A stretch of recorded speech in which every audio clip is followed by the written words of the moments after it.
राधे राधे। जय श्री कृष्णा। बोलो तुलसी माता की जय। जय हो विष्णु भगवान की जय। माता लक्ष्मी की जय। एक बार एक गांव में एक ब्राह्मण अपनी बीमार माँ, पत्नी व 3 बच्चों के साथ रहता था। वह ब्राह्मण लोगों के घरों में पूजा पाठ, कीर्तन आदि किया करता था। बदले में वे लोग ब्राह्मण को अन्न, वस्त्र और रुपए देते थे। उसी से ब्राह्मण का घर खर्च चलता था। उस ब्राह्मण को इतना मिल जाता था कि कोई भी सदस्य भूखा नहीं सोता था। वह ब्राह्मण विष्णु भगवान और माता लक्ष्मी, तुलसी माता का परम भक्त था।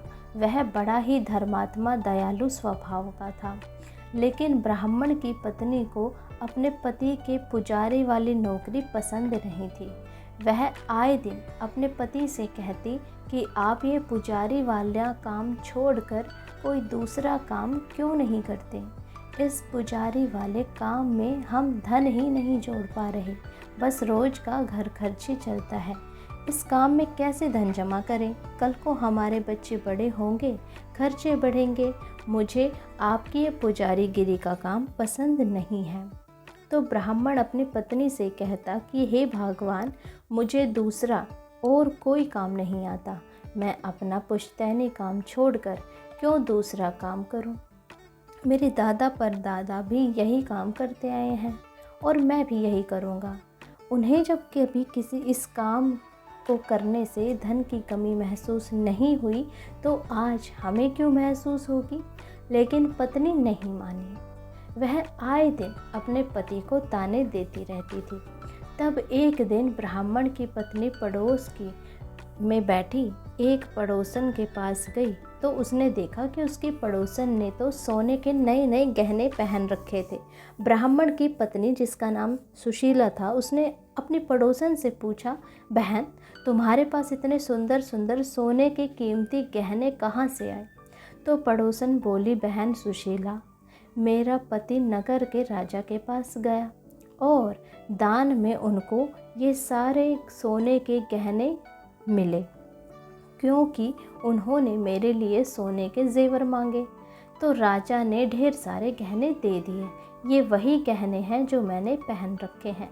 ये सुनकर सुशीला उसी समय अपने घर आई और आते ही अपने पति को पूरी सच्चाई बताने लगी और बोली कि आप भी नगर के राजा के पास जाइए और उनसे दान मांग करके लाइए, शायद इससे हमारी गरीबी दूर हो जाए।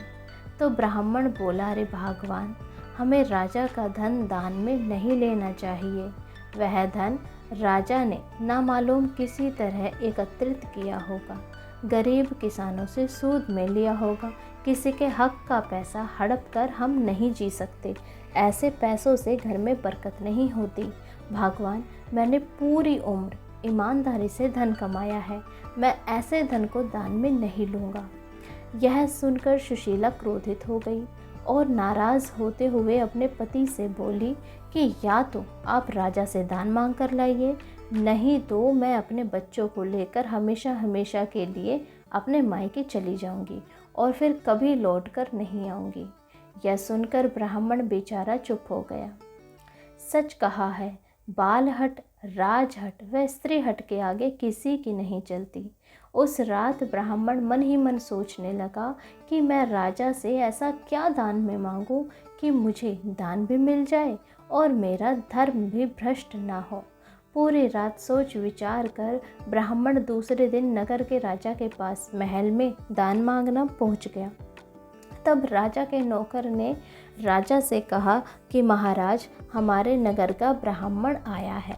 राजा ने ब्राह्मण का खूब आदर सत्कार किया और कहा कि हे ब्राह्मण देव, आज आपके चरण मेरे महल में पड़ने से मैं, मेरा घर, मेरा परिवार धन्य हो गए। हे ब्राह्मण देव, मांगिए, आपको क्या चाहिए? आप जो भी कहेंगे मैं वही चीज़ आपको दान में दे दूंगा। आप कहे तो मैं सोने चांदी के सिक्कों की थैली दे दूं, आप कहे तो मैं ज़मीन जायदाद आपके नाम कर दूं, दूध देने वाली सहस्त्र गाय दान में दे दूं। बताइए, आपको क्या चाहिए? तो ब्राह्मण बोला कि हे महाराज, आप वचन दीजिए, जो मैं मांगूंगा आप मुझे वही चीज़ दान में देंगे।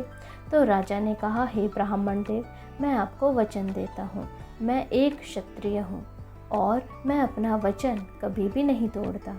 मेरे द्वार से आज तक कोई भी खाली हाथ नहीं गया।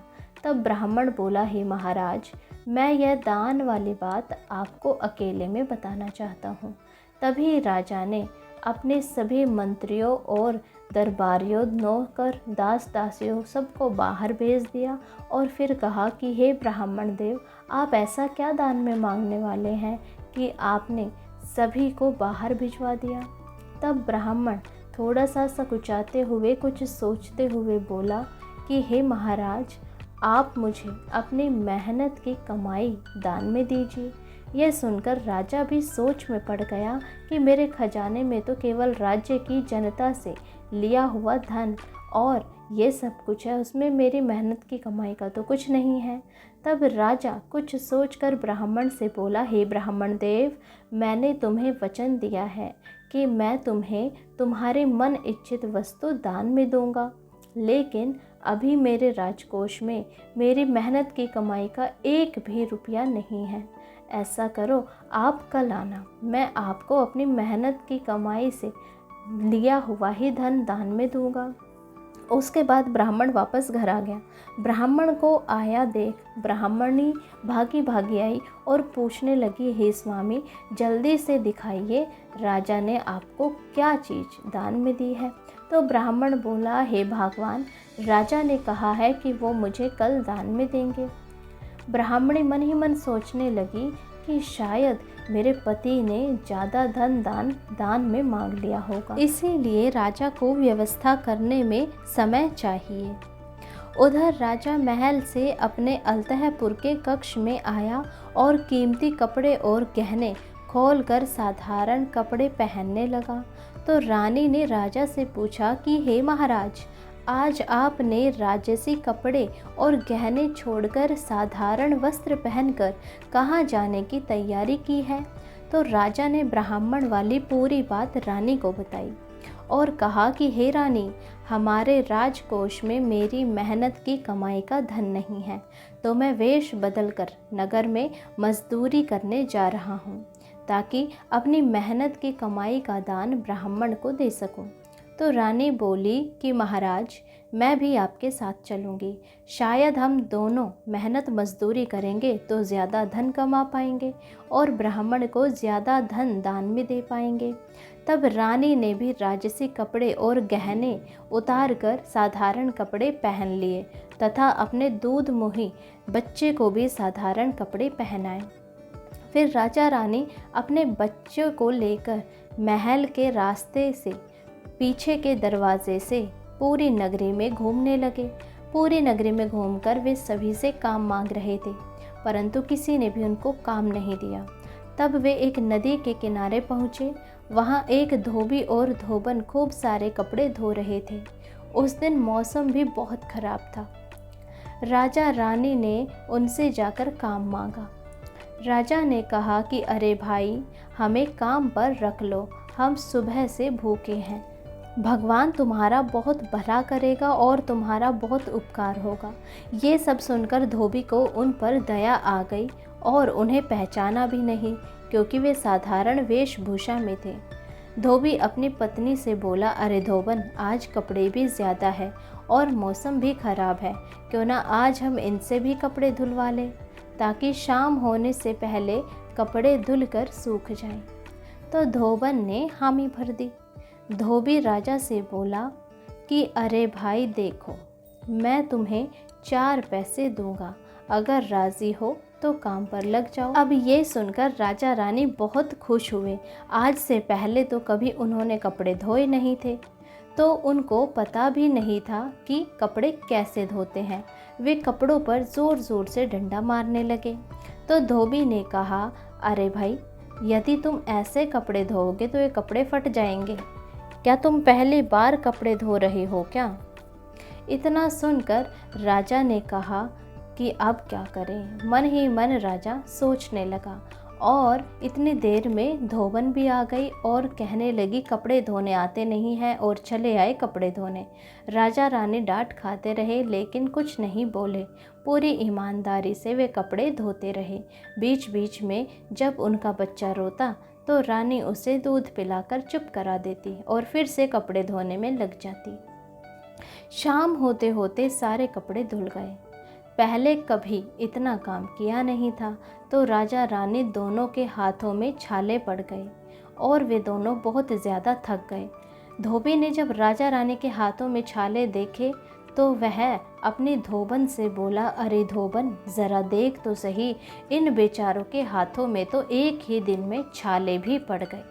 ऐसा कैसे हो सकता है? तो धोबन बोली कि स्वामी, लगता है ये अमीर घराने से है, शायद इनके घर वालों ने इन्हें घर से निकाल दिया होगा। इसके बाद धोबी ने राजा को 4 पैसे दिए। राजा रानी 4 पैसे लेकर बहुत खुश हुए और महल में आ गए। उन्हें अपनी मेहनत के 4 पैसे ऐसे लग रहे थे जैसे कोई बड़ा खजाना उनको मिल गया हो। दूसरे दिन ब्राह्मण फिर से उसी समय पर आया और राजा से दान मांगने के लिए कहा। जब राजा ने 4 पैसे ब्राह्मण को दान में दिए और हाथ जोड़कर ब्राह्मण को कहा कि हे ब्राह्मण देव, मैं अपनी मेहनत से केवल 4 पैसे ही कमा पाया हूँ, तो ब्राह्मण ने राजा से कहा कि हे महाराज, मुझे आपकी मेहनत के 4 पैसे खूब फलेंगे, खूब फूलेंगे। फिर ब्राह्मण ने राजा को ढेरों आशीर्वाद दिया और घर आ गया। ब्राह्मणी पहले से ही अपने पति के आने का इंतज़ार कर रही थी। अपने पति को देखकर वह फिर से दौड़ी दौड़ी आई और पूछने लगी, धन कहाँ है? क्या कोई गाड़ी में धन लेकर आ रहा है क्या? इतना सुनकर ब्राह्मण ने अपनी जेब से 4 पैसे निकाले और पत्नी के हाथ में देते हुए ये कहा कि ले ब्राह्मणी, राजा ने मुझे ये 4 पैसे दान में दिए हैं। 4 पैसे देखकर ब्राह्मणी बहुत नाराज़ हो गई और बोली, आप तो निरा मूर्ख है, आपको तो दान मांगना भी नहीं आता। फिर ब्राह्मणी ने उन 4 पैसों को वहीं फेंक दिया और दनदनाती हुई भीतर चली गई। ब्राह्मण ने उन 4 पैसों को उठाया और अपने आंगन के तुलसी के क्यारे में रख दिया। सोचने लगा कि जब ब्राह्मणी का गुस्सा शांत होगा तो वो इन पैसों को ले लेगी। इस तरह से समय बीतने लगा। दोनों ब्राह्मण दंपत्ति उन 4 पैसों को तुलसी के क्यारे में रखकर भूल गए। वे 4 पैसे फूल पत्तियों के नीचे दब गए। उन 4 पैसों से वहाँ 4 तुलसी के पौधे और उगाए, जिनकी हर लड़ी में सच्चे मोती झिलमिला रहे थे। लेकिन ब्राह्मण दंपत्ति ने कभी सच्चे मोती देखे नहीं थे, तो वे उन्हें तुलसी का बीज ही समझ रहे थे। ब्राह्मण दंपत्ति रोज पूजा करने के बाद तुलसी के पौधे को रोज सींचते, घी का दीपक जलाते, भोग चढ़ाते, लेकिन वे सच्चे मोती को नहीं पहचान पाए। तब एक दिन तुलसी माता वैकुंठ में बैठी सोचने लगी कि ये ब्राह्मण दंपत्ति तो बड़े ही भोले हैं। धन इनके आंगन में है और ये गरीबी से जी रहे हैं। मुझे ही कोई उपाय सोचना होगा। उनके नगर के राजा के पास मान सरोवर के हंसों का एक जोड़ा था, जिन्हें राजा सच्चे मोती खिलाते थे।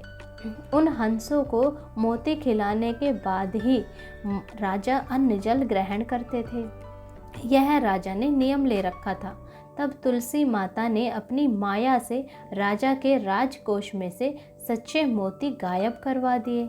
उधर जब राजा को पता चला कि उनके राजकोष में सच्चे मोती बचे ही नहीं हैं, तो राजा ने पूरी नगरी में ढिंढोरा पिटवाया कि जिसके भी पास सच्चे मोती हों वो राजकोष में जमा करवा दे और बदले में सोने चांदी की अशर्फियाँ ले ले।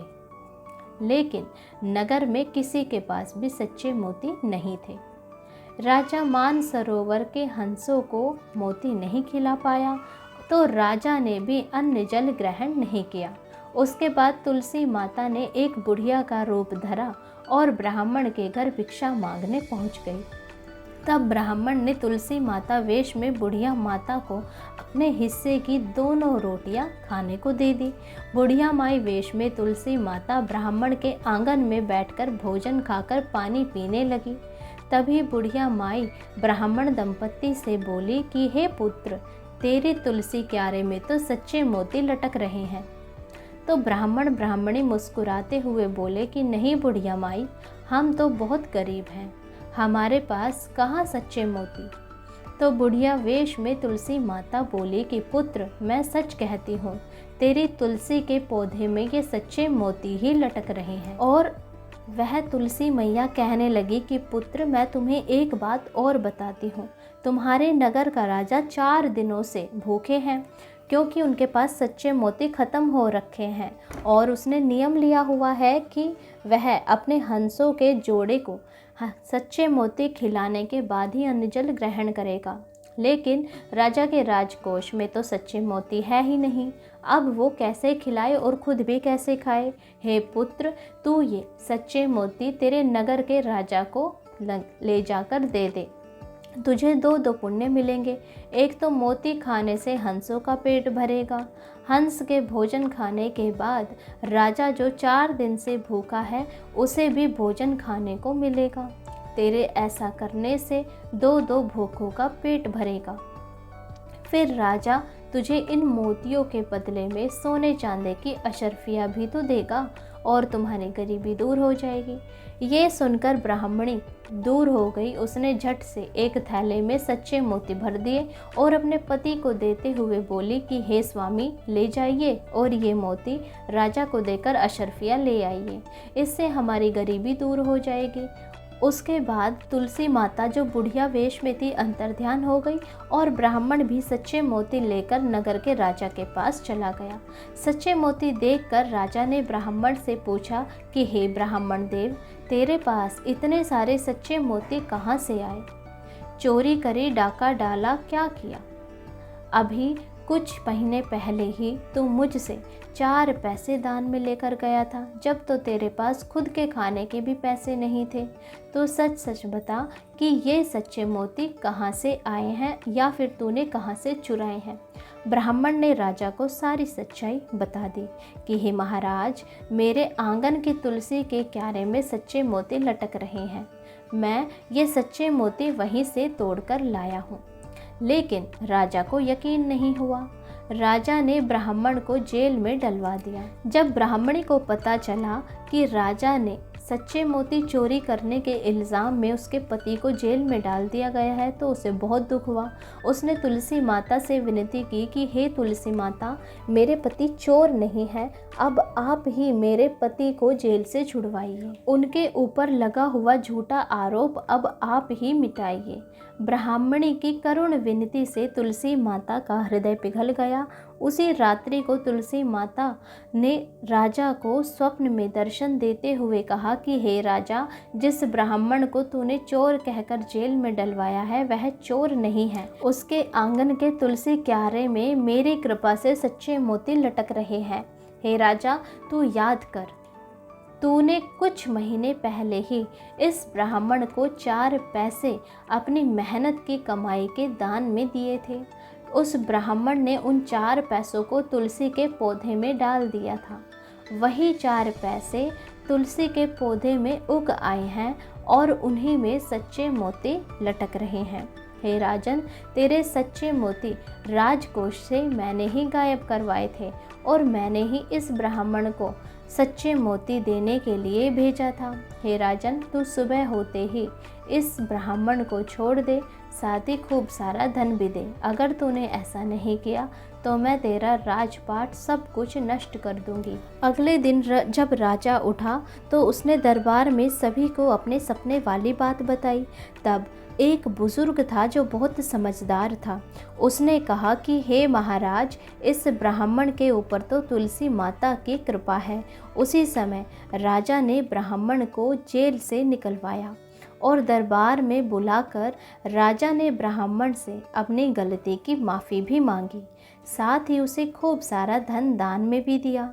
खुद राजा, रानी, मंत्री, दरबारी ब्राह्मण को रथ में बैठाकर छोड़ने उसके घर भी गए।